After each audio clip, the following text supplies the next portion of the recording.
মহাভারতের যুদ্ধে কর্ণের মৃত্যুর পর স্বয়ং যমরাজ তাকে নিতে আসেন। ঠিক সেই মুহূর্তে ইন্দ্রদেবতা আর সূর্যদেবতা প্রকট হন।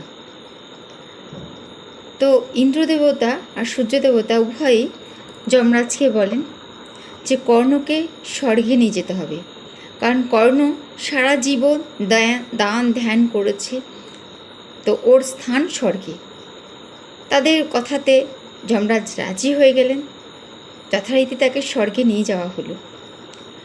যখন কর্ণ স্বর্গে গেলেন, স্বর্গে গিয়ে দেখলেন যে সব জায়গায় সোনার আভূষণ, হীরা জহরাত মতি সব দেখে উনি ভাবলেন এত সব কিছু রয়েছে, খাওয়ার জন্য তো কোনো অন্ন নেই।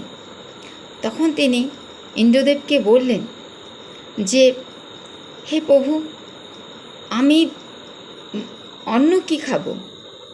এখানে তো কোনো অন্ন নেই, আমি কি সেবা করব?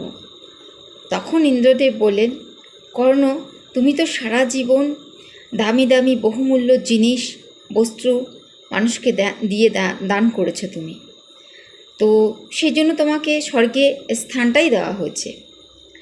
তখন কর্ণ বললেন যে প্রভু, আমাকে আবার পৃথিবীতে পাঠানো হোক, যাতে আমি অন্নদান করতে পারি। সে কথা শুনে ইন্দ্রদেব সূর্যদেব বললেন, ঠিক আছে, তুমি পৃথিবীতে যাও, কিন্তু 14 দিনের সময়ের জন্য। 14 দিন তোমাকে সময় দেওয়া হলো অন্নদান করার জন্য।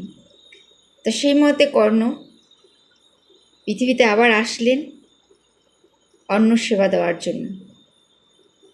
বলা হয় সেই জন্যই নাকি পিতৃপক্ষে শ্রাদ্ধ বা অন্নদান করা হয়, যাতে আত্মারা অনাহারে না থাকে।